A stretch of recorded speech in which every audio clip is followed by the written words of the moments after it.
tries to steal your heart. It captivates you from the start, but always it falls apart. Oh, try not to fall apart. Heartbreaking is a good word to describe the condition of children who enter the foster care system. One wonders how people could cause or allow such unspeakable trauma to come upon an innocent child. Such children have a distorted concept of family. For them, a normal family is not the healthy, nurturing entity it should be. Our society seems to have lost a healthy concept of normal, and therefore our children have no positive frame of reference for their lives. To me, that is the greatest tragedy of all. Perhaps my Christian upbringing in Alabama was an anomaly even for mid-20th century America. It seems that way now. As my siblings and I observed terrible things happening to families all around us, we wondered what was different about us that our family could be so loving and stable. Even our friends at church encountered things one would expect to be common only in the unchurched. Things like divorce, drug abuse, alcohol addiction, marital infidelity, pregnancy out of wedlock, and dishonest business dealings. Such things were considered abnormal for godly people, and far from the standards of right conduct God intended. Those standards were honored more often in the breach than in actual practice, but at least they were honored. That's how our society shaped its idea of what a family is and how it is supposed to hold together. The society I live in today doesn't have such an idea of God's standards. We've replaced that idea with a fluid definition of normal that seems to involve doing whatever is right in one's eyes, regardless of consequences. Daily existence becomes the focus, an endless cycle of acquiring enough to eat by any means. If pleasure can be obtained along the way, as well as a measure of power over others, then let it be done so the cycle can be completed more easily the next day. This is not what our Creator intended. What I read in His Word and what I've experienced in my life tells me He is serious about this promise. A father of orphans, defender of widows, is God in His holy dwelling. God settles the lonely in a home. He leads prisoners out to prosperity, but the rebellious live in a parched land. He settles the lonely in a home. Do we know what that means in this fragmented age? If home means simply a place to lay our heads at night, with people who may or may not have our best interests at heart, even though they share our blood and DNA, then we really do not know what our God intends. Such homes do little for the lonely, except create a space where other people partake of the same misery of existence.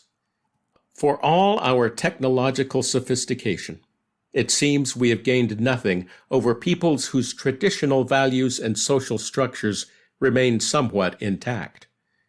We used to call tribal societies primitive, but the more I learn about them, the more advantages I see in their cultivated sense of belonging.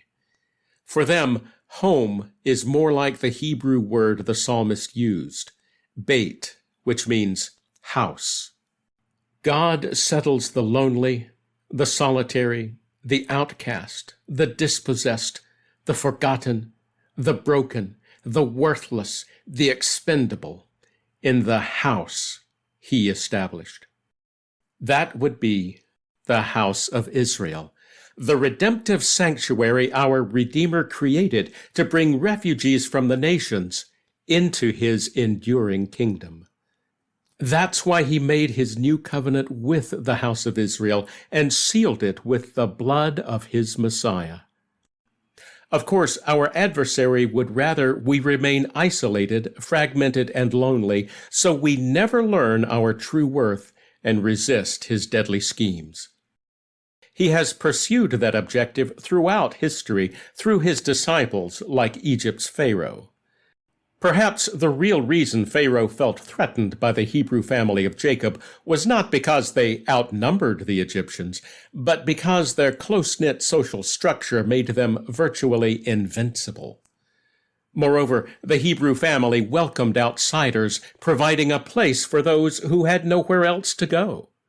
The large family Jacob brought to Egypt already included Canaanites, Arameans, Egyptians, and people of other nations. Assuming that trend continued over the next 2 centuries, how long might it have been before the Hebrews actually did supplant the Egyptians in their own land simply by being more inclusive to all who wanted to become part of the tribes? Of course, Pharaoh's greatest fear never came to pass, at least while the Hebrews were in Egypt. It took a year of isolation at Sinai before the mixed multitude became the 12 tribes of Israel.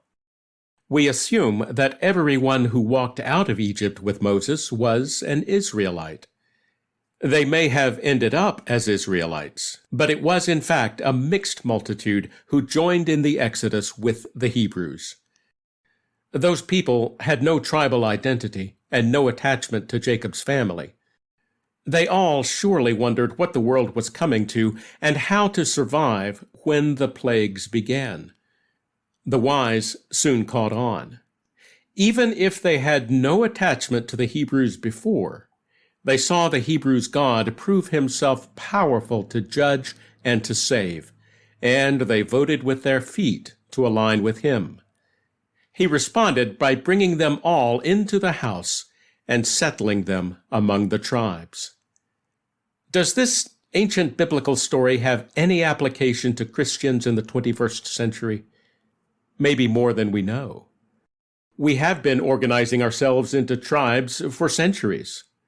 We call them by different names, such as Anglican, Baptist, Catholic, Coptic, Methodist, Orthodox, Pentecostal, and Presbyterian. There is no hereditary component to any of these tribes, although families tend to stay with their denominational tribe for generations. One might say these mixed multitudes have somehow come together as a people, even though they were not a people before this. Which is precisely why Paul cited Hosea's prophecy of Israel's restoration to explain the phenomenon of Gentiles coming to faith in Yeshua, the Hebrew Messiah. Even us he called, not only from the Jewish people, but also from the Gentiles, as he says also in Hosea, I will call those who were not my people, and her who was not loved, beloved. And it shall be in the place where it was said to them, You are not my people, there they shall be called sons of the living God. This is the house of Israel. It consists of both the native-born and the foreigner. Until now, we have sought to define and remake this Hebrew house according to our own preferences, so that the only tribes in it are our own and the few others we tolerate. Thus, we have earned the same rebuke our Messiah spoke to the authorities of his day. But woe to you, Torah scholars and Pharisees, hypocrites! For you shut people out of the kingdom of heaven. For you do not enter yourselves, nor do you let those enter who are trying to go in. We are still not a people, because we don't understand what God's family is and how it works. We are, at best, a mixed multitude who share a loose intellectual attachment to the idea of a redeeming God. If we truly want to progress to the next step in kingdom restoration, we would be wise to regain an understanding of what our Heavenly Father intended when He created families.